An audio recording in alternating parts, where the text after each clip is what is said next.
She was one of those pretty and charming girls born, as though fate had blundered over her, into a family of artisans.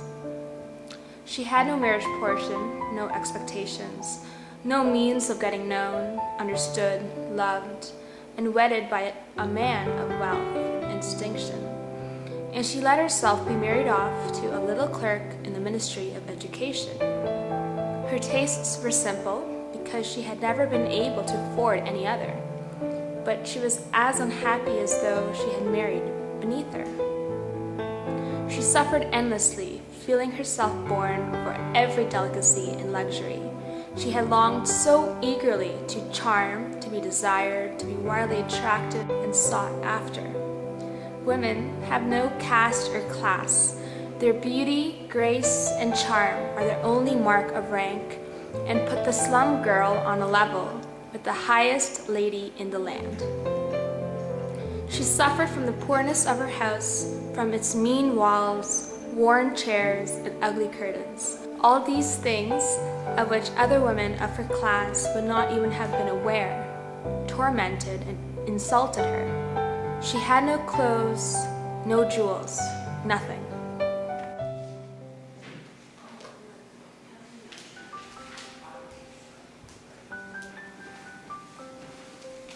I've got something for you.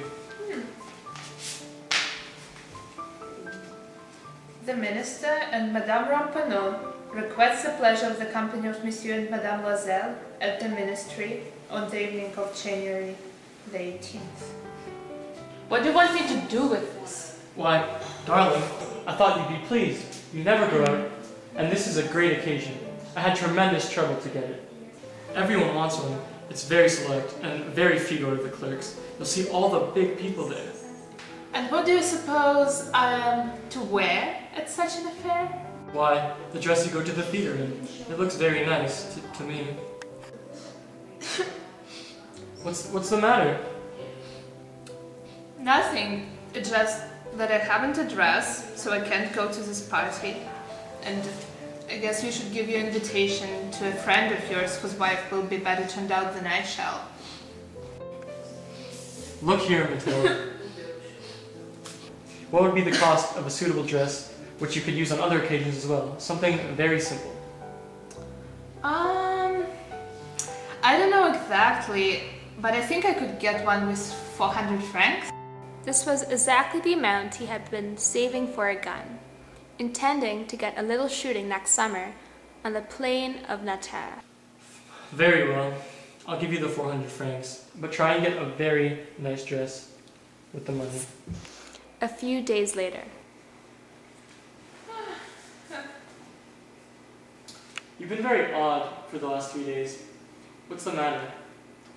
I am utterly upset at not having any jewels, not a single stone to wear. I shall look absolutely no one.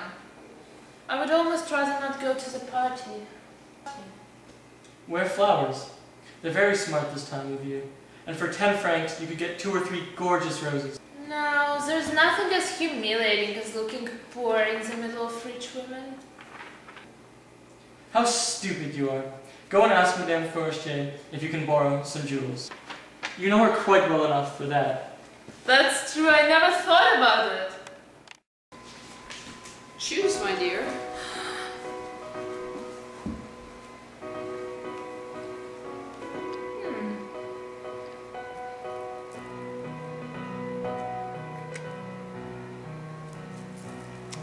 Haven't you anything else? Yes.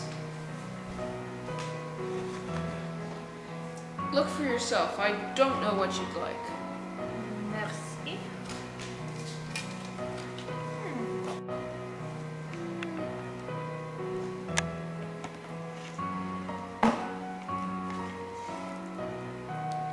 Can you lend me this? Just this alone? Yes, of course.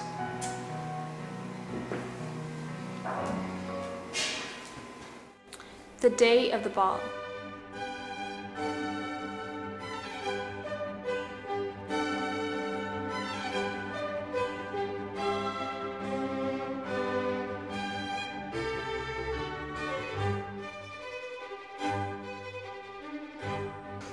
She was the prettiest woman present, elegant, graceful, smiling, and quite above herself with happiness. All the men stared at her, inquired her name, and asked to be introduced to her. She danced madly, ecstatically, drunk with pleasure, with no thought for anything, in the triumph of her beauty, in the pride of her success, in a cloud of happiness.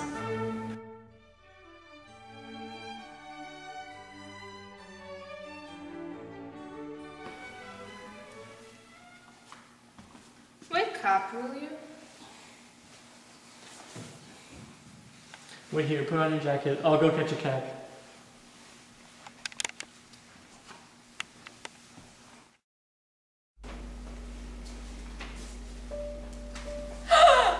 What's wrong? I no longer have Madame Forestier's necklace. What? That's impossible. Are you sure you still had it when we left the hall? Yes, I touched it at the hall of the ministry. But if you dropped it in the street, we should have heard it fall. We probably would. Did you take the number of the cab? No, I didn't notice it, did you? I'll search all the ground we walked and see if I can't find it. You write your friend and tell her we broke the clasp of the necklace and are getting it mended. That'll give us some time. He went to the police station, to the newspapers, to offer a reward, to the cab companies, everywhere that a ray of hope impelled him.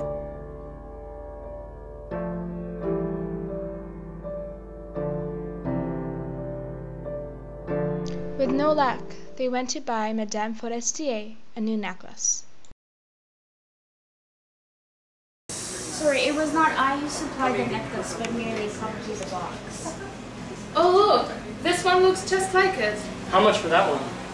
That necklace is 40,000 francs, but for you, monsieur, it would be 36,000 francs. No So problem. expensive. I know. How can we afford that? Please, Madame, don't sell the necklace. We can get you the money in a few days. I'll give you 3 days.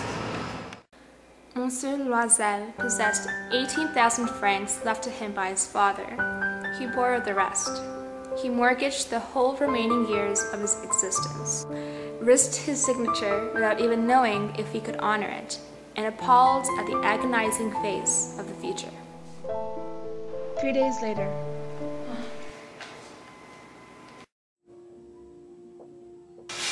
You ought to have brought it back sooner. I might have needed it.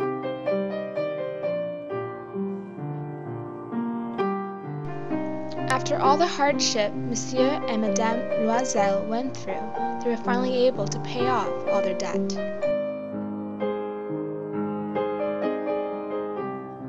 Ten years later.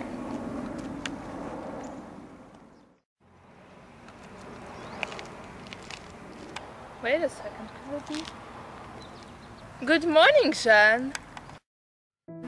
But, Madame, I don't know. You must be making a mistake. No, I'm Mathilde Loisel. My poor Mathilde, how you've changed. Well, I've had some hard times since I saw you last, and many sorrows, and all on your account. On my account? How's that? Do you remember that pearl necklace you lent me for the ministry ball? Yes, well, Well, I lost it. how could you? You brought it back. I brought you back the one that was just like it. And it took us 10 years to pay for it. But at last it's paid for, and I'm glad it did. You say you bought a necklace to replace mine. Yes, you hadn't noticed, had you? Oh, they were so much alike. Oh, my poor Mathilde. But mine was an imitation, worth at most 500 francs.